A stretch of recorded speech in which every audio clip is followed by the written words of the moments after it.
Welcome to our channel. Today we how to download BigQuery DBT packages for analytics models. Easy tutorial step by step clearly. To download BigQuery DBT packages for analytics models, you'll first need to ensure you have the correct tools installed. Begin by installing DBT on your local machine if you haven't already. You can do this using pip, the Python package manager. Open your command line interface and type the command pip install dbt BigQuery. Once installed, navigate to your preferred project directory. Create a new directory for your DBT project by using the command dir my_dbt_project. Change into this directory with the command cd my_dbt_project. Next, initialize a new DBT project by running dbt init my_project_name. Replace my_project_name with a name of your choice. Once your project is initialized, open the dbt_project.yml file in your favorite text editor. In this file, you will find a section for package management.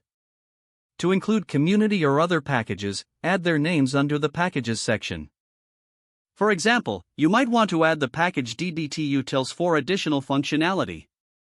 Your addition should look something like this: packages, package, dbtlabs/dbt-utils. Save the changes to the dbt_project.yml file. Return to your command line interface. Now, it's time to install the packages you specified. Run the command dbt-deps in your project's root directory. This command will fetch and download the necessary DBT packages.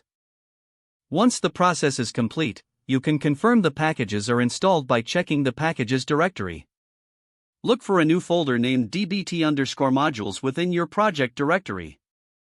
This folder will contain all downloaded packages. With your DBT packages downloaded, you are now ready to use them in your analytics models. You can begin writing your models in the models directory. Last but not least, remember to check the documentation for each package for additional configurations. You are now set to enhance your analytics models with BigQuery DBT packages. If the page does not load, refresh the browser or try again in a private or incognito window. Make sure you are using the correct email address, then retype it carefully to avoid small typos. Don't forget to like this video and subscribe to our channel for more step-by-step tech guides.